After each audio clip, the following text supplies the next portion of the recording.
Target online education में एक बार फिर से सभी शिक्षकों का स्वागत है, सभी अभ्यर्थियों का स्वागत है।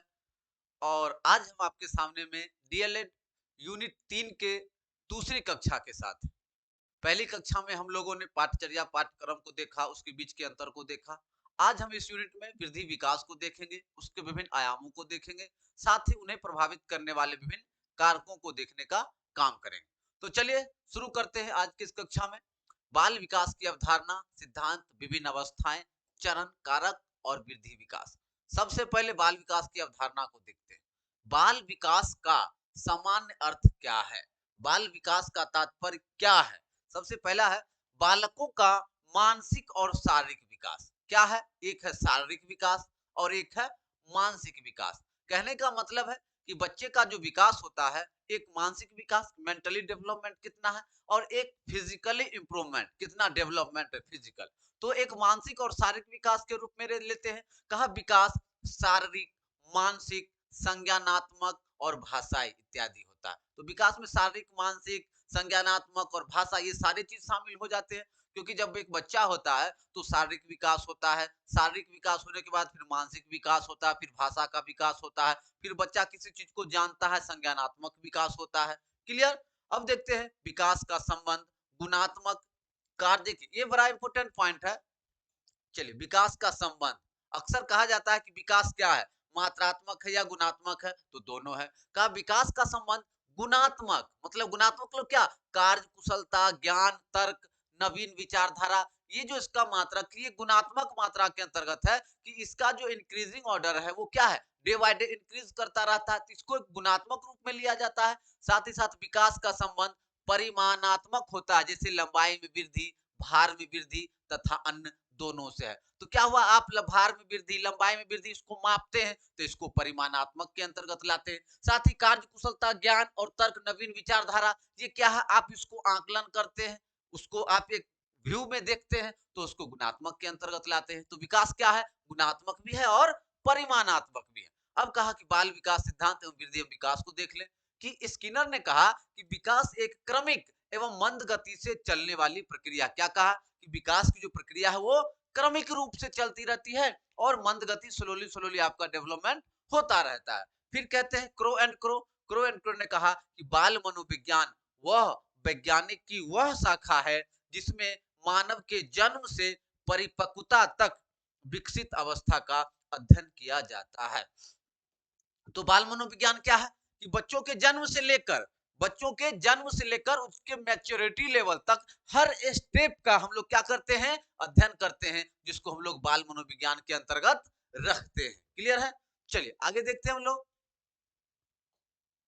मनोवैज्ञानिक के कथन के बाद हम देखेंगे अब विकास को। पहले विकास को देखेंगे, फिर वृद्धि को देखेंगे। चलिए सबसे पहले है विकास। कहा कि विकास जीवन पर्यंत चलने वाली एक निरंतर प्रक्रिया। कब तक चलेगी? विकास कहाँ है? जीवन तक चलने वाली प्रक्रिया हो, वम टू टॉम, गर्भ से कब्र तक चलने वाली प्रक्रिया है। विकास की प्रक्रिया में बालक का शारीरिक, क्रियात्मक, संज्ञानात्मक, भाषागत, संवेगात्मक एवं सामाजिक विकास होता है। तो विकास में क्या क्या शामिल किए? शारीरिक विकास, क्रियात्मक विकास, फिजिकल मूवमेंट जो होता है वो क्रियात्मक विकास के अंतर्गत, संज्ञानात्मक विकास कि आपकी मानसिक चेतना का विकास जब हो जाता है तो किसी चीज को जानने की जो इच्छा होती है उसको संज्ञानात्मक विकास के अंतर्गत लेते हैं, क्योंकि संज्ञान का मतलब ही होता है जानना। फिर है भाषा का विकास कि आपके अंदर बोलने की शैली विकसित होती है, आपकी भाषा को समझते हैं, भाषा के माध्यम से ही आप अपनी जिज्ञासा को देते हैं, संप्रेषित करते हैं, और फिर भाषा के माध्यम से आपको जवाब भी समझ में आता है। फिर है एक संवेगात्मक कि आपके अंदर एक भावनात्मक लगाव है, एक इमोशंस का लगाव होता है विकास, कि आपके अंदर कितना संवेग है, किसी चीज के प्रति आप कितने गंभीर हैं, तो ये आपके संवेग को दर्शाता है। साथ ही साथ सामाजिक, क्योंकि मनुष्य एक सामाजिक प्राणी है, तो आप समाज में किस तरह से रहते हैं, किस तरह से आपस में तालमेल बिठाते हैं, तो एक सामाजिक विकास भी उसके अंतर्गत दायरे में आता है। क्लियर है? तो ये सारे विकास देख ली। अब कहा कि बालक में आयु के साथ होने वाले गुणात्मक एवं परिणात्मक परिवर्तन की क्रमिक श्रृंखला को विकास कह सकते हैं। अब तो गुणात्मक और परिमाणात्मक दोनों समझ गए। अभी जस्ट आप लोगों ने समझा कि जो भी गुण होता है उसको हम लोग गुणात्मक में रखते हैं, और वृद्धि के अंतर्गत जो आपका होता, चाहे लंबाई में वृद्धि हो, तो ये क्या परिमाण के अंतर्गत लाते हैं। और इसी के क्रमिक श्रृंखला को क्या कहते हैं? विकास कहते हैं। चलिए आगे देखते हैं अरस्तु ने क्या कहा। चलिए अरस्तु कहते हैं, अरस्तु अरस्तु के अनुसार विकास आंतरिक एवं बाह्य कारकों से व्यक्ति में परिवर्तन क्या है? अरस्तु के अनुसार कि विकास जो है आंतरिक इनर एवं बाह्य आउटर, इनर और आउटर दोनों से व्यक्तियों में क्या होते हैं? चेंजेस आते होते। क्लियर है? मतलब चेंजेस इन ह्यूमन का है आंतरिक आउटर एंड इनर पार्ट। अब देखते हैं विकास के अभिलक्षण। विकास के अभिलक्षण को देखेंगे कि जो गर्भधारण से लेकर मृत्यु पर्यंत तक होती रहती है। जस्ट हमने कहा कि गर्भ से लेकर कब्र तक, वम टू टम, गर्भ से कब्र तक, वही आपका गर्भधारण से लेकर मृत्यु के पर्यंत होती रहती है। विकासात्मक परिवर्तन प्राय व्यवस्थित, प्रगतिशील और नियमित होते हैं। मतलब आपका जो विकास का परिवर्तन है वो क्या है? एक व्यवस्थित रूप से, प्रगतिशील, एकदम इंक्रीजिंग ऑर्डर में, और नियमित होती है, कंटिन्यूअसली होती है। हम देख पढ़ते भी हैं, विकास की निरंतरता का सिद्धांत पढ़ते हैं, विकास क्रमिक विकास का सिद्धांत पढ़ते हैं। चलिए अब कहता है कि विकास क्या है? बहुआयामी होता है। हर क्षेत्र में विकास होता है, शारीरिक हो, सामाजिक हो, भाषाई विकास हो, मनोगत्यात्मक विकास हो, तो वो सारी चीज क्या है? बहुआयामी है। एक पैटर्न पे नहीं, वो क्या है? पूरा एकदम डाइवर्सिटी के रूप में लिया जाता है। फिर कहा कि विकास बहुत ही लचीला होता है। विकास क्या होता है? बहुत ही लचीला होता है। कि हम, क्योंकि लचीला क्यों कहा जाता है? इसलिए कि बड़ा ही सेंसिटिव चीज है कि आप अगर विकास की प्रक्रिया में किसी बिंदु को छोड़ के आगे बढ़ते हैं तो कहीं न कहीं वो आपके विकास को प्रभावित करता है। तो विकास क्या है? एक लचीला है। कहा बाल विकास को प्रभावित करने वाले कारक। अब हम थोड़ा सा बाल विकास को प्रभावित करने वाले कारकों को देख लेते हैं। चलिए सबसे पहला बाल विकास को प्रभावित करने वाला क्या है? आंतरिक कारक, और फिर हम बाहरी कारक को देखेंगे। सबसे पहले बाल विकास को आंतरिक कारक बहुत हद तक प्रभावित करते हैं, जो कि उसके विकास के लिए महत्वपूर्ण आधार निर्मित करते हैं। सबसे पहला क्या है आंतरिक कारक में? बुद्धि।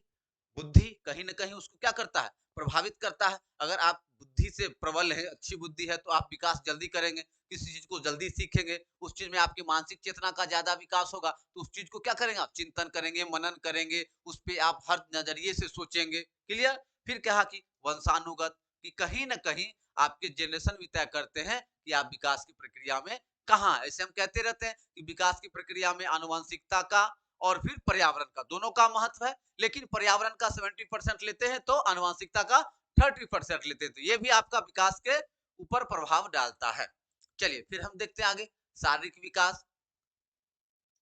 चलिए मतलब शारीरिक विकास प्रभावित करता है, संवेगात्मक कारक और सामाजिक प्रकृति, ये सारे विकास को प्रभावित करते हैं कि आपके समाज की प्रकृति कैसी है, आपका जो संवेगात्मक विकास होता है किस माहौल में हो रहा है, या आपके सांवेदिक चेतना का विकास हुआ है कि नहीं हुआ है। शारीरिक कारक आपका जितना कहा जाता है ना, जैसा होगा तन वैसा होगा मन, तो आपका कैसा एकदम शरीर बन रहा है, किस तरह से आप सोचते हैं, स्वस्थ रहते हैं कि नहीं रहते हैं, और जब आप अस्वस्थ होते हैं तो आपकी मानसिक चेतना कार्य करना क्या होती है? कम कर देती है। तो ये सारे कारक विकास को प्रभावित करते हैं आंतरिक कारक के रूप में। अब हम देखेंगे बाहरी कारक। बाहरी कारक क्या कहता है? कि बालक के विकास की प्रक्रिया को प्रभावित करने में उपरोक्त कारकों के साथ ही निम्नलिखित बाह्य कारक को भी महत्वपूर्ण भूमिका। देखते हैं बाह्य कारक में कौन कौन है। पहला भौतिक कारक। भौतिक कारक मतलब आ गया सीधा पर्यावरण से जुड़ा हुआ चीज आ गया। भौतिक कारक मतलब क्या? पर्यावरण। फिर है जीवन की घटनाएं, भौतिक और सामाजिक आर्थिक स्थिति, गर्भधारण के दौरान माता पिता का स्वास्थ्य, और अब देखेंगे अंतर को। इससे पहले थोड़ा सा एक बार और देख ले कि कहा कि भौतिक वातावरण, कि आपका वातावरण जैसा होगा, आप जिस वातावरण में पढ़ेंगे, आपके पास जिस परंपरा का विकास होगा, जिस कल्चर में आप रहेंगे, तो कहीं न कहीं विकास क्या होगा? उस और दृष्टिगोचर होगा। फिर कहा कि जीवन की घटनाएं, कि आपके जीवन में कुछ ऐसी घटनाएं घट जाती है जिससे आपके मस्तिष्क पर बहुत गहरा प्रभाव पड़ता है, तो आपके विकास को प्रभावित करती है। ऐसा होता है कि आपके जीवन की घटना आपके सोचने के ढंग को, आपके जीने के ढंग को बदल देती है, तो वो जीवन की घटनाएं आपको लक्ष्य निर्धारण करने में भी बहुत हद तक प्रभावित करती है। क्लियर है? तो ये जीवन की घटनाएं। फिर है सामाजिक आर्थिक स्थिति, कि आप कैसी सामाजिक परिस्थिति में रहते हैं, आपका आर्थिक स्थिति कितना मजबूत है, तो इस हिसाब से आपके विकास को मापा जाता है। कि अगर मान चलिए आपकी आर्थिक स्थिति कम है तो आपके विकास को एक सीमा तक, कि नहीं यहाँ तक एक एवरेज विकास हो जाएगा। अगर आप उस सामाजिक परिस्थिति में रहते हैं तो फिर आप उसके अनुसार प्रभावित होते हैं। चलिए फिर है गर्भाधारण के दौरान माता पिता का स्वास्थ्य, कि आपका मतलब गर्भावस्था के दौरान माता पिता का कैसा स्वास्थ्य है, माता पिता स्वस्थ होते हैं तो बच्चे के जो गर्भ में होते हैं बच्चे वो अच्छे से पल रहे होते हैं, तो कहीं न कहीं उसका भी एक अलग प्रभाव पड़ता है। क्लियर? अब देखेंगे वृद्धि एवं विकास में अंतर। चलिए वृद्धि एवं विकास में अंतर को देखेंगे। अक्सर क्या होता है कि लोग वृद्धि और विकास को एक ही तराजू में तौल देते हैं कि वृद्धि विकास एक ही है, लेकिन वृद्धि और विकास दोनों दो चीज है। आज हम सब इसमें समझेंगे हम लोग। सबसे पहले वृद्धि। कहा कि वृद्धि शब्द का प्रयोग परिमाणात्मक परिवर्तनों जैसे बच्चों के बड़े होने के साथ साथ उसके आकार, लंबाई, ऊंचाई इत्यादि के लिए होता है। ऑटोमेटिक है। सबसे पहले वृद्धि का मतलब क्या सोचते हैं? लंबाई में वृद्धि हो गया, ऊंचाई में वृद्धि हो गया, शरीर में वृद्धि हो गया। इस सब को हम लोग वृद्धि के रूप में कहने का मतलब एक परिमाण के रूप में, किसे परिमाण जिसको हम लोग माप सकते हैं उसके रूप में लेते हैं। फिर कहा कि वृद्धि विकास की प्रक्रिया का एक चरण होता है। वृद्धि क्या है? विकास का एक चरण है। मतलब विकास की प्रक्रिया में वृद्धि एक कारक के रूप में कार्य करता है। इसका क्षेत्र सीमित होता है। मतलब क्या कि वृद्धि का क्षेत्र क्या है? सीमित है। अब कैसे सीमित है आगे देखते हैं। चलिए तीसरा पॉइंट देखेंगे हम लोग।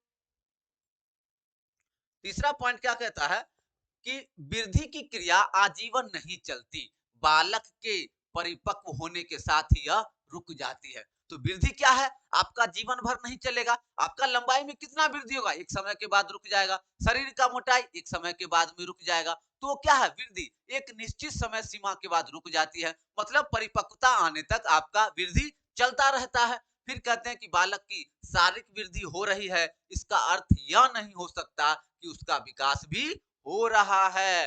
कहने का मतलब कि आपका शारीरिक वृद्धि हो रहा है, आपका हाइट 6 फीट हो गया, आपका बॉडी अच्छा हो गया, इसका मतलब ये नहीं कि आप विकास कर रहे हैं। हो सकता है कि आपकी मानसिक चेतना का विकास नहीं हुआ, आपके सामाजिक विकास नहीं हुआ, आपका भाषाई विकास नहीं हुआ। तो वृद्धि तो दिख रहा है कि हाँ आपके लंबाई, मोटाई, चौड़ाई में वृद्धि हो रही है, लेकिन इसको आप विकास के रूप में नहीं कह सकते हैं।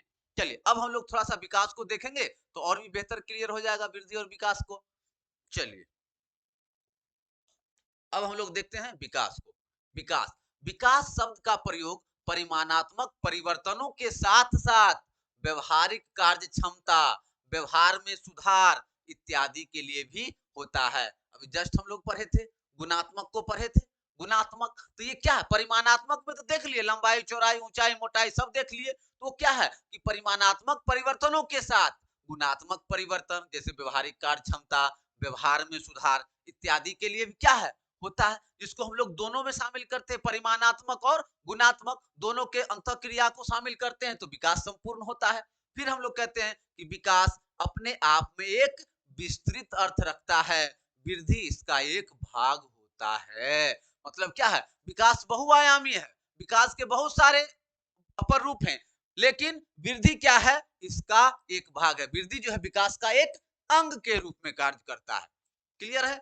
चलिए अब देखेंगे हम लोग नेक्स्ट पॉइंट तीसरा। चलिए तीसरा पॉइंट क्या कहता है? तीसरा पॉइंट कहता है कि विकास एक सतत प्रक्रिया है, बालक के परिपक्व होने के बाद भी यह चलती रहती है। मतलब विकास क्या है? रुकता नहीं है। बच्चा मैच्योर हो गया कोई बात नहीं, विकास की प्रक्रिया चलती रहती है, क्योंकि हम तो जानते हैं कि विकास गर्भ से कब्र तक होता है। क्लियर? तो परिपक्व होने के बाद भी यह चलती रहती है। बालक में विकास के लिए भी वृद्धि आवश्यक नहीं है। मतलब क्या? विकास ऐसा नहीं है कि बच्चा 6 फीट का होगा तभी विकास करेगा। बच्चा 6 फीट का होगा तभी उसके मानसिक चेतना का विकास, भाषाई चेतना, भाषाई विकास, शारीरिक विकास तभी होगा। ऐसा कोई जरूरी नहीं है। कहने का मतलब बच्चा 3 फीट का है, आईएएस बन जाएगा। बच्चा 6 फीट का हो, गधा बन सकता है। कहीं से कोई दिक्कत नहीं है। तो कहने का मतलब है कि आपके मानसिक वृद्धि मतलब आपके विकास का वृद्धि से कोई लेना देना नहीं होता है, कि कहीं न कहीं बालक में विकास के लिए वृद्धि आवश्यक नहीं है। वृद्धि तथा विकास को प्रभावित करने वाले कारक। अब हम थोड़ा सा देखेंगे कि वृद्धि और हमने वृद्धि को समझा, विकास को भी समझा, वृद्धि और विकास के अंतर को भी समझ लिया कि कैसे दोनों में डिफरेंस होता है। अब देखेंगे कि वृद्धि और विकास को कौन कौन से ऐसे कारक हैं जो प्रभावित करते हैं। चलिए सबसे पहले हम लोग देखते हैं। सबसे पहला क्या है? पोषण। कि अगर आप पोषण में कमी करते हैं तो वृद्धि प्लस विकास दोनों को प्रभावित करेगा ही। ठीक है? वृद्धि को भी प्रभावित करेगा, विकास को भी प्रभावित करेगा। पोषण कमजोर होगा, बच्चे का शारीरिक विकास नहीं होगा। पोषण कमजोर होगा तो बच्चे विकास में पीछे रह जाएंगे, क्योंकि जब से शारीरिक शारीरिक दुर्बलता आएगी तो मानसिक सबलता नहीं बन पाएगी। चलिए, फिर है वंशानुगत। जैसे हमने कहा कि कहीं न कहीं आप जनरेशन के द्वारा भी आपके बहुत सारे गुण मिलते हैं। जैसे मान चले कि आपके माता-पिता लंबे हैं तो आप भी लंबे होते हैं। कहीं न कहीं उनके बुद्धि का भी प्रभाव पड़ता है, या आपका जो हमने बताया गर्भावस्था के दौरान आपके कैसे शारीरिक बदलाव आते हैं, कैसे आप पोषण प्राप्त करते हैं, तो ये सारे गुण क्या होते हैं, आपके वृद्धि और विकास को प्रभावित करते हैं। फिर कहा कि लिंग, कि कहीं न कहीं आपके ऊपर किस मनोदशा का प्रभाव पड़ता है, कहीं आप लैंगिक पूर्वाग्रह से तो ग्रसित नहीं है, या कहीं न कहीं आपको इसके वजह से सामाजिक विषमताओं का तो भेदभाव नहीं सहना पड़ता है, तो ये भी क्या है, वृद्धि और विकास को प्रभावित करते हैं। जैसे मान के कहा जाता है ना, लड़की का हाइट जो है एवरेज 5 फीट, साढ़े 5 फीट के अंतर्गत रहता है, लड़के का हाइट क्या 6 फीट, साढ़े 6 फीट तक भी जाता है। तो एक क्या है, वो भी वृद्धि और विकास को सीमा करता है। हम क्या लड़कियों को शिक्षा सीमित कर देते हैं, लड़के अच्छे से पढ़ाई करते हैं, तो कहीं न कहीं ये भी आपका वृद्धि और विकास को प्रभावित करने वाले कारकों में गिना जाता है। फिर देखेंगे शारीरिक क्रिया, कि कहीं से कहीं आप शारीरिक फिजिकल मूवमेंट नहीं करते हैं, शारीरिक क्रिया नहीं करते हैं, तो क्या होता है, कहीं न कहीं वृद्धि विकास प्रभावित होता है। अक्सर सुने होइएगा कि बच्चों को क्या हो जाता है, थोड़ा-सा एक्सरसाइज अभ्यास करवाया जाता है, फिजिकल मूवमेंट करवाया जाता है, कि ताकि थोड़ा-सा क्या उसके अंदर शारीरिक वृद्धि हो, और फिर शारीरिक वृद्धि हो तो बच्चे खेलेंगे, कूदेंगे, शारीरिक मूवमेंट करेंगे, तो उसके अंदर विकास भी होगा। ये सारा कॉन्सेप्ट है। फिर है, चलिए, वायु एवं प्रकाश, कि कहीं न कहीं आप बच्चों को बेहतर माहौल तैयार करते हैं, बेहतर पर्यावरण तैयार करते हैं, तो आप क्या होते हैं, उसके विकास और वृद्धि को बढ़ा सकते हैं।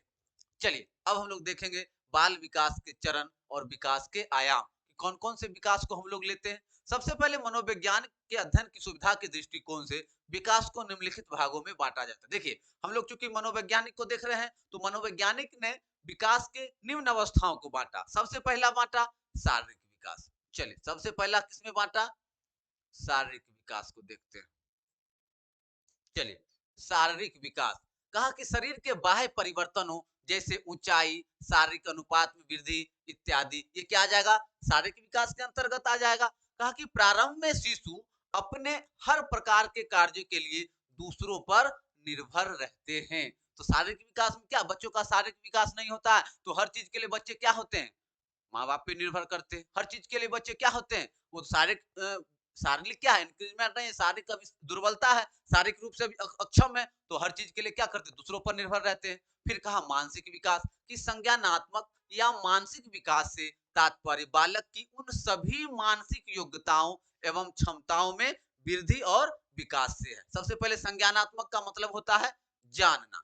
संज्ञान का मतलब क्या होता है, जानना। मतलब आपके अंदर किसी चीज को देखकर क्या होता है, जिज्ञासा पैदा होती है, उसको जानने की इच्छा पैदा होती है, तो उसको हम लोग संज्ञानात्मक के भाव से लेते हैं। और मानसिक विकास है कि आपके मानसिक चेतना का विकास हुआ है, आप किसी चीज को देखते हैं तो उसके प्रति आप सोचते हैं, तो ये आपके मानसिक विकास को दर्शाता है।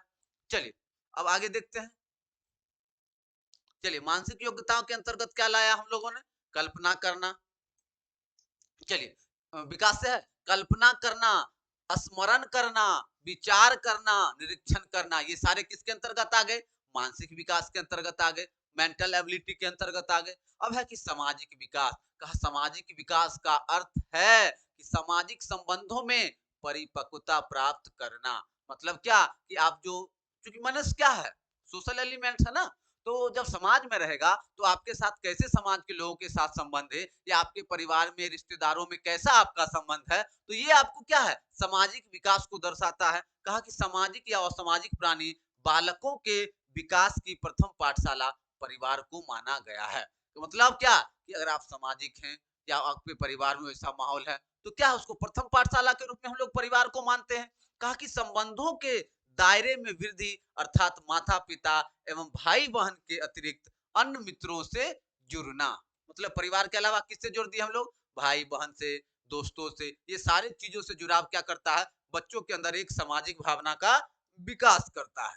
चलिए, कहा कि सामाजिक विकास के माध्यम से बालकों में सांस्कृतिक, कल्चरल, धार्मिक तथा सामुदायिक विकास की भावनाएं उत्पन्न होती है। देखते हैं ना, बच्चा क्या होता है, अगर बच्चे समूह में हैं तो बच्चों के अंदर सांस्कृतिक विकास होता है, एक दूसरे की परंपराओं को सीखता है, एक दूसरे के साथ अंतःक्रिया से बहुत सारे गुणों का उसमें समावेश होता है। साथ ही साथ क्या है, धार्मिक रूप से भी सबलता आती है, धार्मिक भावनाएं भी उत्पन्न होती है, और कहीं न कहीं सामुदायिक विकास, कि जिस समुदाय में वो रहता है, जिस समूह में रहता है, उस भावना, वैसी भावना का भी विकास होता है, कि बच्चे समूह से ज़्यादा सीखते हैं।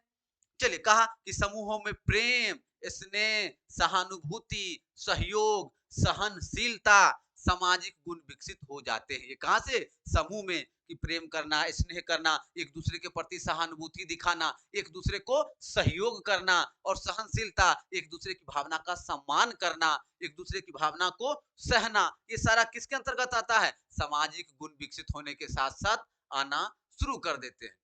चलिए, अब हम लोग देखेंगे सामवेगिक विकास। सामवेगिक विकास, सामवेगिक विकास कहा ऐसी अवस्था जो व्यक्ति के व्यवहार को प्रभावित करती है। क्या है? अब सामवेगिक है मतलब आपके अंदर एक थोड़ा सा इमोशन है, किसी के दुख को देखकर आपको थोड़ा सा अफसोस होता है, किसी की खुशी में आप भी प्रसन्न होते हैं, तो क्या है, एक सामवेगिक व्यवस्था के अंतर्गत आपके अंदर कहीं न कहीं वो संवेदनाएं जागृत होती है, जो आपको एक मनुष्य बनाती है, क्योंकि मनुष्य के अंदर एक संवेदना का प्रभाव होना चाहिए। कहा कि बुरा संवेग क्या है? तो क्रोध, घृणा, ईर्ष्या, भय, ये क्या है?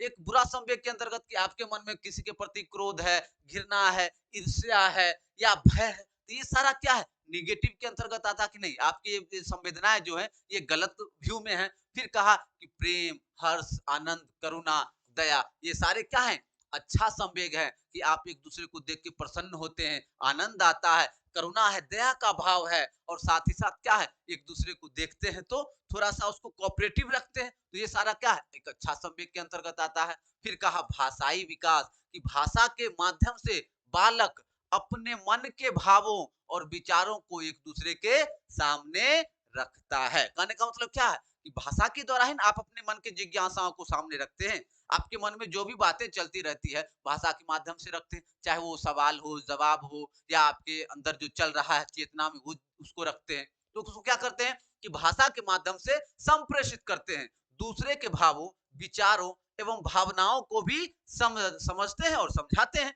का भाषाई विकास का क्रम एक क्रमिक विकास होता है।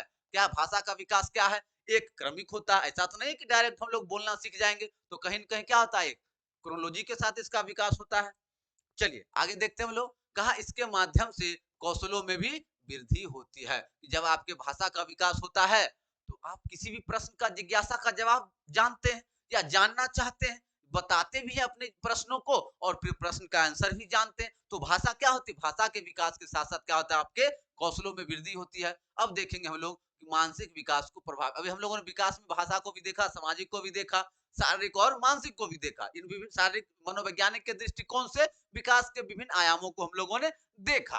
अब हम लोग देखेंगे कि प्रभावित करने वाले, मानसिक विकास को प्रभावित करने वाले कौन कौन से कारक हैं। चलिए, सबसे पहला कारक हम लोग देख ले।